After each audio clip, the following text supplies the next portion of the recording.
অহা 15 আৰু 16 ফেব্ৰুৱাৰীত দুদিনীয়াকৈ অনুষ্ঠিত হ'ব অসম সত্ৰ মহাসভাৰ প্ৰতিষ্ঠা দিৱস। সংবাদমেল সম্বোধন কৰি অসমবাসী ৰাইজক জনাই অসম সত্ৰ মহাসভাৰ বিষয়ববীয়াই। অহা 15 আৰু 16 তাৰিখে দুদিনীয়াকৈ অসম সত্ৰ মহাসভাৰ প্ৰতিষ্ঠা দিৱস অনুষ্ঠিত কৰা হ'ব। দুদিনীয়াকৈ আয়োজন কৰা প্ৰতিষ্ঠা দিৱসৰ সন্দৰ্ভত যোৰহাটৰ কেন্দুগুৰিৰ শ্ৰী শ্ৰী টুনিকাষ লেটুগ্ৰাম সত্ৰত এখনি সংবাদমেল সম্বোধন কৰা হয়। সংবাদমেল সম্বোধন কৰাৰ পূৰ্বে অনুষ্ঠিত কৰা সাধাৰণ সভাৰ সিদ্ধান্তসমূহ এই সংবাদমেলৰ জৰিয়তে অসমবাসী ৰাইজক অৱগত কৰে। লগতে অসমবাসী ৰাইজক দুদিনীয়াকৈ অনুষ্ঠিত কৰা প্ৰতিষ্ঠা দিৱস আৰু সাংস্কৃতিক সমাৰোহখনত উপস্থিত থাকিবলৈ সত্ৰ মহাসভাৰ প্ৰধান সম্পাদক প্ৰান্তিক গোস্বামীয়ে আহ্বান জনায়। বন্ধুসকল, জয়তে আপোনালোক সকলোলৈকে সদৌ অসম সত্ৰ মহাসভাৰ তৰফৰ পৰা আন্তৰিক ধন্যবাদ আৰু কৃতজ্ঞতা জ্ঞাপন কৰিছোঁ। অসমৰ 1200 সত্ৰ আৰু 11,000 নামঘৰৰ উমৈহতীয়া সংগঠন সদৌ অসম সত্ৰ মহাসভা। সদৌ অসম সত্ৰ মহাসভাৰ কেন্দ্ৰীয় প্ৰতিষ্ঠা দিৱসটি এইবাৰ আমি সদৌ যোৰহাট জিলা সত্ৰ মহাসভাৰ সৌজন্যত খনিয়াৰ শ্ৰী শ্ৰী লেটুগ্ৰাম সত্ৰত অহা 15 আৰু 16 ফেব্ৰুৱাৰীত দুদিনীয়া বৰ্ণাঢ্য কাৰ্যসূচীৰে উদযাপন কৰাৰ সিদ্ধান্ত গ্ৰহণ কৰিছোঁ। আৰু সদৌ অসম সত্ৰ মহাসভাৰ কেন্দ্ৰীয় প্ৰতিষ্ঠা দিৱস আৰু সাংস্কৃতিক সমাৰোহ। আপোনালোকে জানে যে সদৌ অসম সত্ৰ মহাসভাৰ যি অনুষ্ঠান নহওক সাংস্কৃতিক সমাৰোহ থাকে, তাত খোলবাদন থাকিব, সত্ৰীয়া নৃত্য, বৰগীত, সত্ৰীয়া সাংস্কৃতিক সমাৰোহ অনুষ্ঠিত হ'ব প্ৰতিষ্ঠা দিৱসৰ সমান্তৰালভাৱে। আমাৰ উক্ত কেন্দ্ৰীয় প্ৰতিষ্ঠা দিৱসত আমাৰ 15 ফেব্ৰুৱাৰীত খোলবাদন, সত্ৰীয়া নৃত্য আৰু বৰগীতৰ প্ৰতিযোগিতা অনুষ্ঠিত হ'ব। 16 ফেব্ৰুৱাৰীত পুৱা পতাকা উত্তোলন, স্মৃতি তৰ্পণ আৰু দিনৰ 1 বজাৰ পৰা মুকলি সভা অনুষ্ঠিত হ'ব। আৰু সেই মুকলি সভাৰ মাজে মাজে সাংস্কৃতিক সমাৰোহ, সাংস্কৃতিক অনুষ্ঠান চলি থাকিব।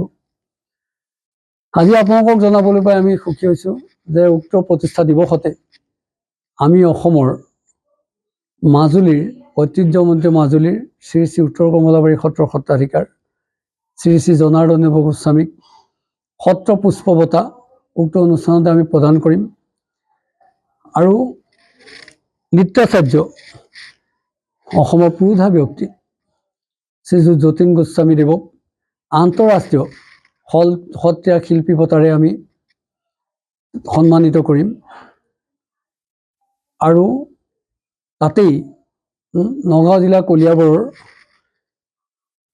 সত্ৰীয়া সংস্কৃতি সাধক শ্ৰী শ্ৰী বাঘৰগঞা সত্ৰৰ সত্ৰাধিকাৰ শ্ৰীযুত হিৰু মহন্তদেৱক আমি জীৱনজোৰা সাধনা বঁটা প্ৰদান কৰাৰ লগতে মৰিগাঁও জিলাৰ মায়ঙৰ শ্ৰী শ্ৰী শিলডুবি সত্ৰৰ সত্ৰাধিকাৰ ক্ষীৰোদ গোস্বামীকো আমি জীৱনজোৰা সাধনা বঁটা উক্ত প্ৰতিষ্ঠা দিৱসতে প্ৰদান কৰিম। আপোনালোকক এটা কথা জনাবলৈ পাই আমি সুখী হৈছোঁ যে সদৌ অসম সত্ৰ মহাসভাই গোৱালপাৰাত প্ৰতিষ্ঠা কৰা মহাপুৰুষ শংকৰদেৱ গুৰুজনাৰ আইতাকৰ নামত প্ৰতিষ্ঠা কৰা আই খেৰসুতি বিশ্ববিদ্যালয়ত অহা 1 আগষ্টৰ পৰা আমি শ্ৰেণীসমূহ আৰম্ভ কৰিম। পূৰ্ণ পৰ্যায়ৰ বিশ্ববিদ্যালয় হ'ব এইখন। আৰু উক্ত বিশ্ববিদ্যালয়ত আৰ্থিকভাৱে পিছপৰা দুখীয়া ছাত্ৰ ছাত্ৰীসকলক বিনামূলীয়া শিক্ষাদান কৰা হ'ব। এইটো সদৌ অসম সত্ৰ মহাসভাই সিদ্ধান্ত গ্ৰহণ কৰিছে। গতিকে আমি 1 আগষ্টৰ পৰা সদৌ অসম সত্ৰ মহাসভাই গোৱালপাৰাত প্ৰতিষ্ঠা কৰা আই খেৰসুতি বিশ্ববিদ্যালয়ত শ্ৰেণীসমূহ আৰম্ভ কৰাৰ সিদ্ধান্ত গ্ৰহণ সকলো বিষয় তাত অন্তৰ্ভুক্ত হ'ব।